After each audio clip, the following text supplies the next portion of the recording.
Olá, pessoal! Bem-vindos ao canal Direito para Microempreendedores. Aqui quem fala é Walter Marcondes Bento Leite e estou aqui para simplificar o mundo jurídico para você, microempreendedor. Se você quer entender melhor os seus direitos, aprender como proteger o seu negócio e ficar por dentro das obrigações legais, esse é o lugar certo. Vamos juntos transformar a burocracia em algo simples e descomplicado. Então, se inscreva no canal e ative as notificações para não perder nenhum conteúdo. Vamos lá? Olá, você está no vídeo 9 do curso para Direito para Microempreendedores. E hoje nós vamos falar sobre a empresa e seus funcionários. Veja como é importante trabalharmos esses conceitos, porque toda empresa precisa, por vezes, se não é uma empresa de apenas um funcionário ou apenas de um sócio, que tenha uma relação muito estável com os seus funcionários, porque depende deles para trabalhar. Ainda não existem, por enquanto, que nós sabemos, nenhuma empresa que rode 100% só com o bolso. Ainda que o sócio precisa ser um ser humano, por enquanto, ou uma outra empresa. Mas, de qualquer forma, há sempre a mão de obra humana envolvida ainda nas relações de trabalho.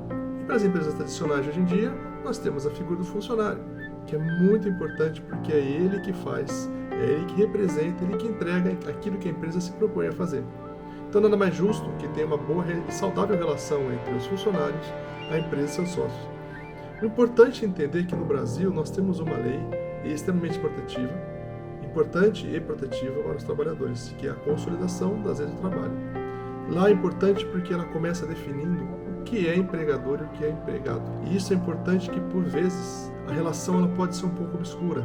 O empregador e o trabalhador, por vezes, gera uma relação de trabalho que ela é um pouco diferente do tradicional. Então fica difícil a gente entender se caracteriza ou não uma relação de trabalho. E quem vai resolver isso? Via de regra, a própria lei e, quando apreciada, na justiça. Então aí entra a figura do juiz e da interpretação das leis. Importante salientar que há uma diferença entre o sócio e o funcionário. O funcionário ele é remunerado mediante a entrega daquilo que é prometido quando ele foi contratado, ou em novos acordos durante o contrato de trabalho. Já o sócio é uma figura diferente, que pesa em trabalhar como funcionário por vezes e ter um prolabore, como se funcionário fosse, ele assume junto com a empresa certos riscos do negócio. O funcionário não. Um bom exemplo é se a empresa dá prejuízo. Dando prejuízo, o sócio pode ou não fazer retirada, porque afinal ele não pode sangrar o capital caixa da empresa. Mas o salário do funcionário tem que ser pago religiosamente, tendo lucro ou não. E se a empresa tem um lucro altíssimo, além do previsto, ainda assim o salário é devido. Algumas empresas repassam parte desse lucro aos seus funcionários, mas via de regra ele tem o mesmo salário, que é por produtividade. Veja que a estabilidade do funcionário, portanto, não depende em nada da performance da empresa, porque ele é contratado para exercer uma função, não empreender junto com o sócio e com a própria empresa. Percebe que nesse cenário é uma relação um pouco diferenciada da do sócio, porque esse funcionário tem apenas o interesse de fazer a função dele, entendendo parte do processo e recebendo para isso.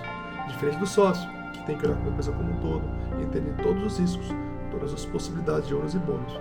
E é ele que vai, junto com a empresa, administrando tudo aquilo que é gerado pela produção da empresa, pelo lucro ou pelo prejuízo. Hoje, o grande problema no Brasil é que as empresas, através de seus sócios, tentam descaracterizar a relação de emprego. E aí, isso tem um lado bom e um lado ruim. O lado bom é que flexibiliza um pouco as relações, fazendo com que, com vezes, oportunidades se abram que não abririam se tivesse que pagar todas as despesas, tributos e encargos de uma relação de trabalho cilitícia comum. Por outro lado, é ilegal. E não só por ser ilegal, mas se o ex-funcionário levar até as últimas consequências, levar ao judiciário para discutir essa relação e provar que houve irregularidades na sua contratação ou na tentativa de descaracterizar uma relação de trabalho, estamos diante de uma reclamação trabalhista que pode gerar prejuízos gigantescos, que por vezes até são superiores ao ganho feito por não ter pago todas as despesas, tributos e encargos trabalhistas pelo registro em CLT. Outrora também vamos pensar que prejudica o trabalhador, porque deixa de receber uma série de benefícios, suas férias são prejudicadas, ele trabalha de domingo a domingo por vezes, em feriados, não tem os seus descansos, então às vezes é um pouco predatório. Então a justiça do trabalho tende a ser um fator de equilíbrio nessa negociação. Enquanto no Brasil diz-se que os empregadores obtêm melhores condições de negociar porque eles têm o capital na mão. Do outro lado existe a Justiça do Trabalho, que faz um contrapeso como um leão de olho nessa relação, e toda irregularidade ele compensa com mãos pesadas.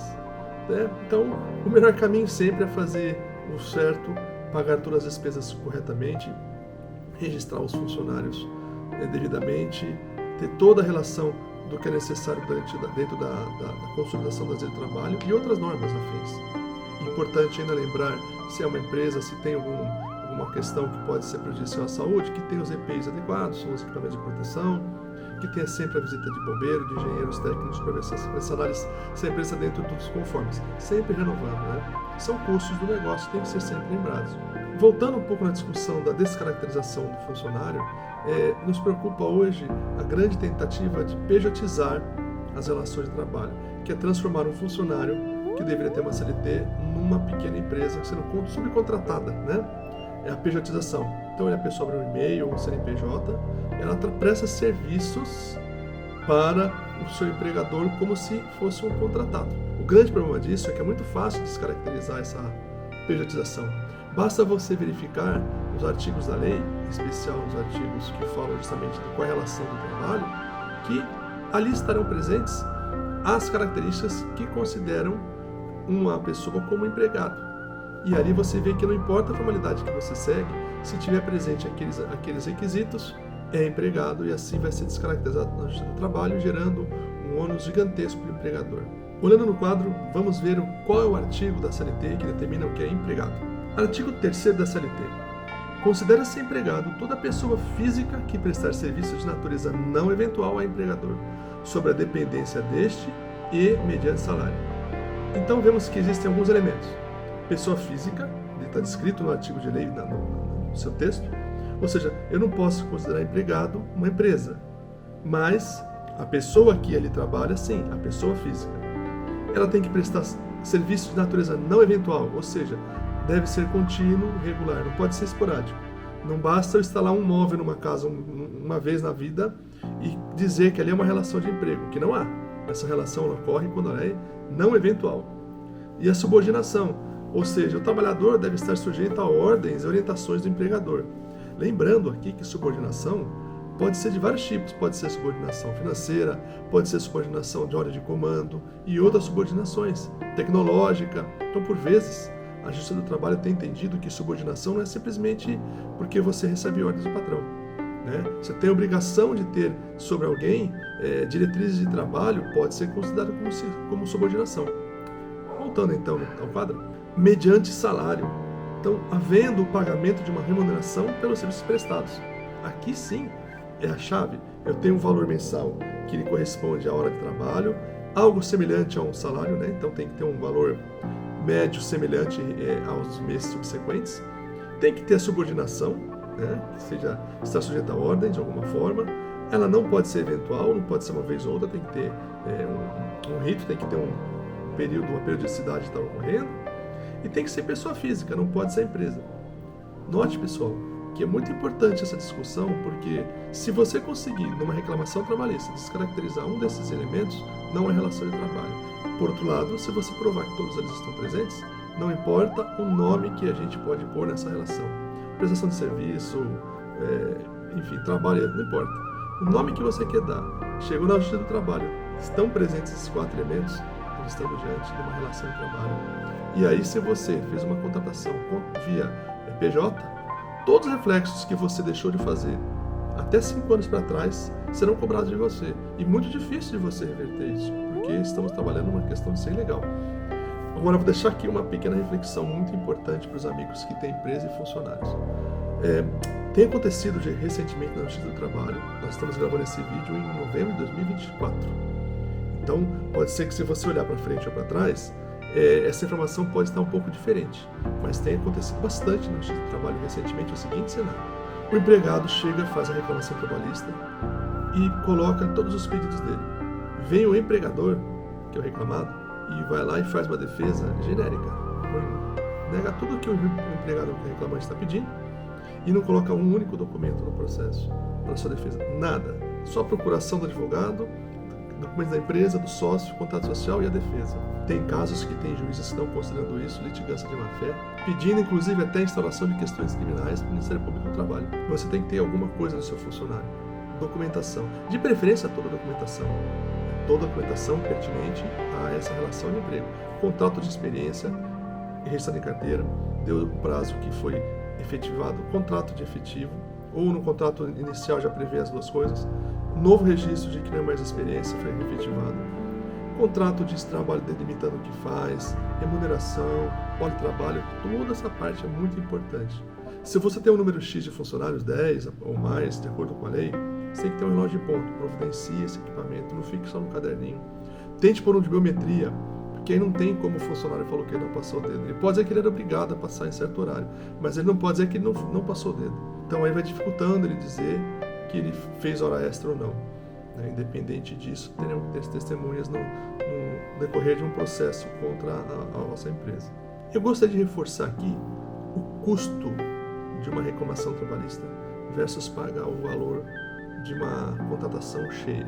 E cheia a gente diz CLT, registro, contador fazendo a folha, ou o profissional da empresa fazendo a folha, todos os encargos pagos. Por mais pesado que seja, se esse funcionário vai à justiça, fica muito mais pesado. Então, é melhor você estruturar o seu negócio para ter menos funcionários. Infelizmente, essa é a realidade do Brasil, né? Mas ter menos funcionários, procurar pessoas mais qualificadas possível, manter esse time enxuto, dar um bom cuidado para eles, todos os pagamentos em dia, do que você querer crescer muito, aumentar a sua despesa, aumentar o seu quadro de funcionários, perder o controle desse time e ter pessoas que você acaba não registrando ou deixando de dar algum benefício que a lei permite, que obriga, e não só a lei, como também a convenção coletiva por vezes sobrepõe, põe mais coisas, né? Não se tira, mas é mais fácil pôr. E aí, você, no ímpeto de crescer, esquece que o funcionário também precisa crescer. Então ele precisa disso. Plano de carreira para ele evoluir, tudo isso para motivar você a manter os bons funcionários e ir trabalhando para melhorar aqueles que estão a desejar. Nós falamos o que é empregado, mas não falamos o que é empregador pela justiça. Em que pese não haver muito como desqualificar empregador, mas uma pessoa física pode ser empregador. Olha que interessante. O artigo 2º da CLSD diz que considera-se empregador a empresa individual ou coletiva que, assumindo os riscos da atividade econômica, admite, assalaria e dirige a prestação pessoal do serviço. Então, os elementos que configuram como empregador é a empresa individual ou coletiva, pode ser a pessoa física, empresa individual ou pessoa jurídica, sociedade empresarial, anônima, enfim. Assume riscos de atividade econômica, então o empregador é quem arca com os riscos e a responsabilidade do negócio. Admissão, assalariamento e direção.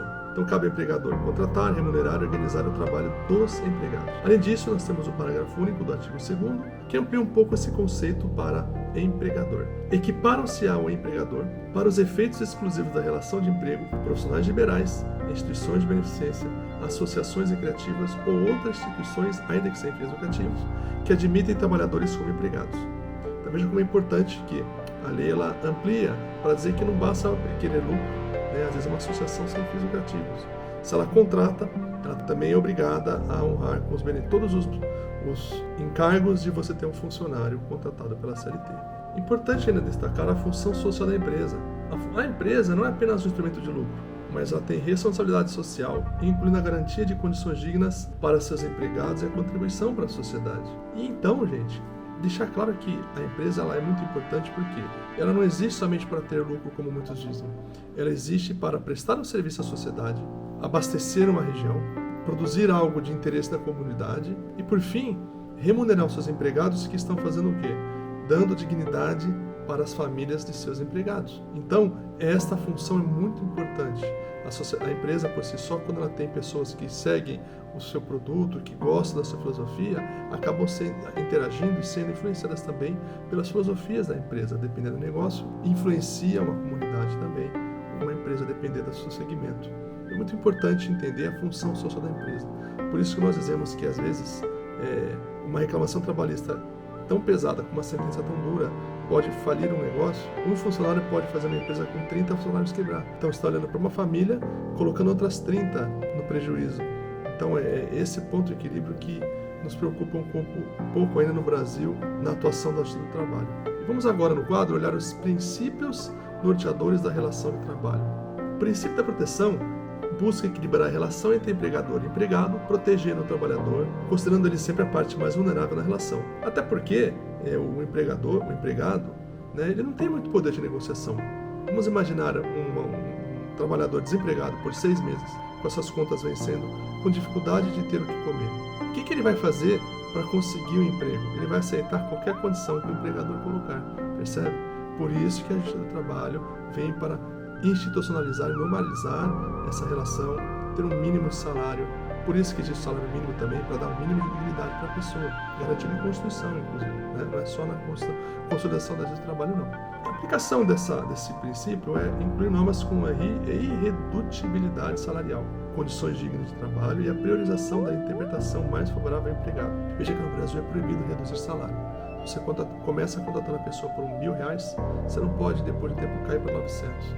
A menos que você mexa na jornada ou altere alguma questão, mesmo assim, é passível de que se mantenha o salário da pessoa, porque isso é uma garantia fundamental das nossas leis.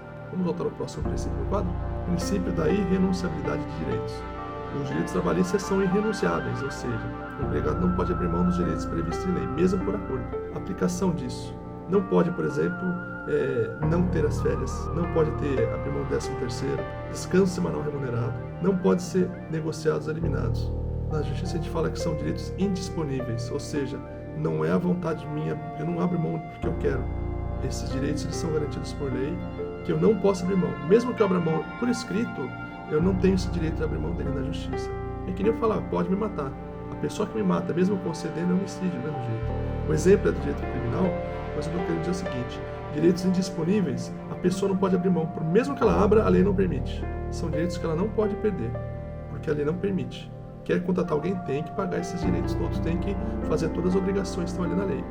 Interessante isso, porque muitas vezes a gente assina um termo e não tem validade nenhuma. O empregador tem a esperança de, ele assinou, pronto, agora que ele assinou que não quer receber o FGTS, eu não vou pagar. E a hora que ele entrar na justiça, eu coloco esse papel lá, olha, juiz, ele abriu mão. Não funciona, porque é um direito indisponível.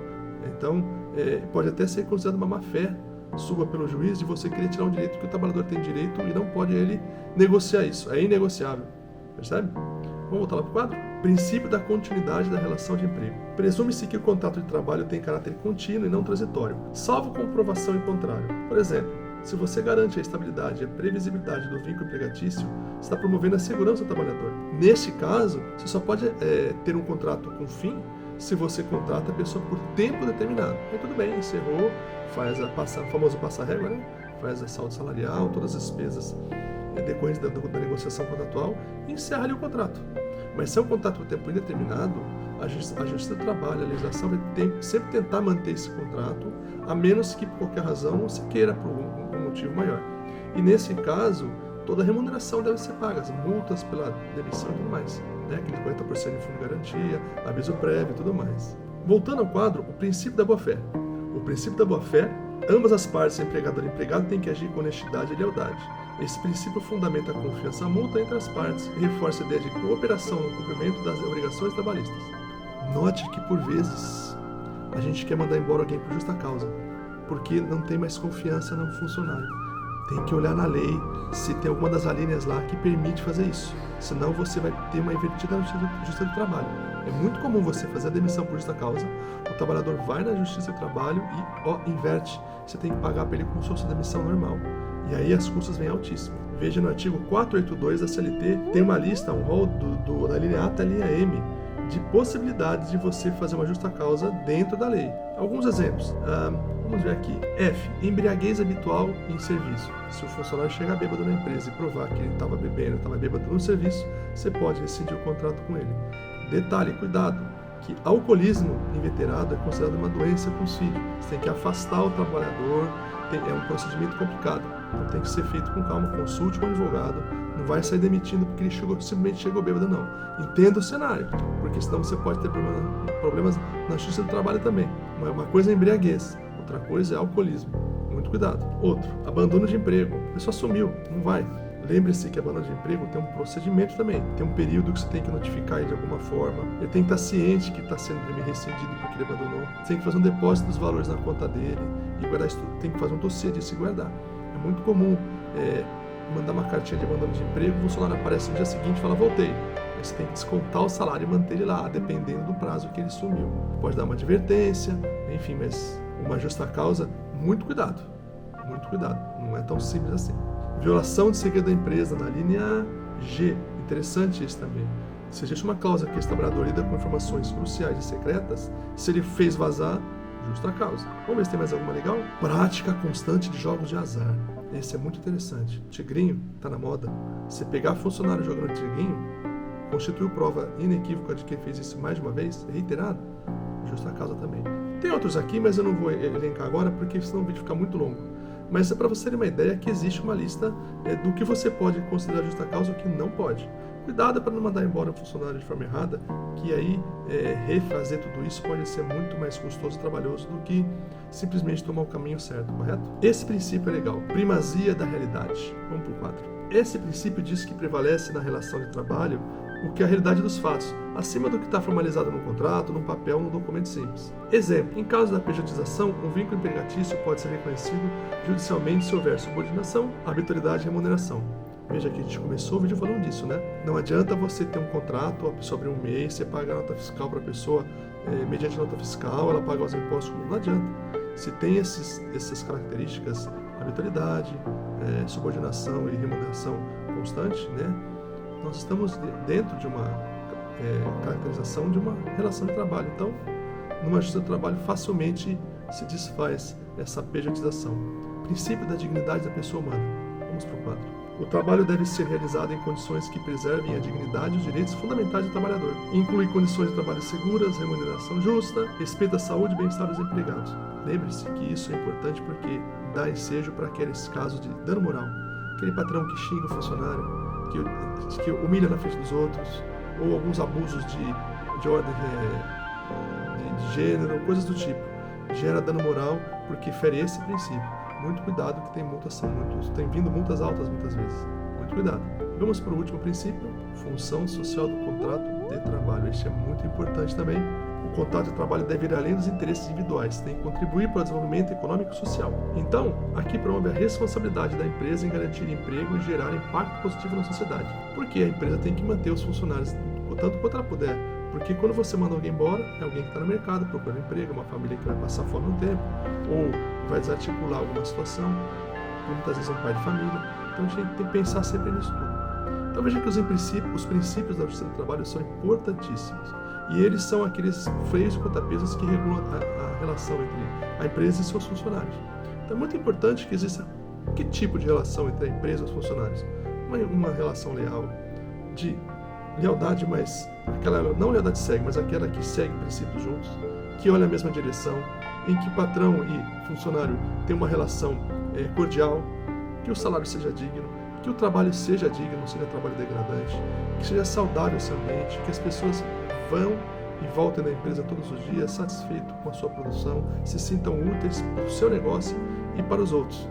E o empregador, o sócio da empresa, ele vai todo dia para sua casa e falar, ok, valeu a pena hoje. E ao final do mês, se eu não pagar, aquele funcionário pagou com gosto, porque ele trabalhou bem trabalhado. Então, lembrando que além de todos os direitos e deveres, tem também a questão da pessoa e o seu caráter em relação ao que ela faz. É muito importante isso.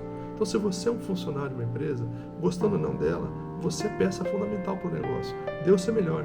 Se você é empregador, considere avaliar a sua relação com os funcionários, manter eles sempre muito bem cuidados, com muito respeito, dando a eles chances de evolução. E quando você perceber que alguém está com pouco interesse, tente orientá-lo, alterar a função dele. E por último, a rescisão. Mas o mais importante é sempre lembrar que atrás daquela pessoa tem uma família. E tentar sempre administrar bem as relações. Bom, é isso que eu tinha para dizer nesse vídeo. Eu espero que vocês tenham gostado. Lembra de ajudar a gente no canal, deixando o seu like, um joinha, né? Ativa o sininho, se inscreve aí para você receber os próximos vídeos, que vem muita coisa boa por aí ainda. Lembre-se que na descrição aqui do vídeo tem o link do livro que traz todo o conteúdo deste curso. Nós estamos dando vídeo a vídeo nessa playlist, tá bom? Fica aí ligado nos próximos vídeos e até a próxima, hein? Tchau!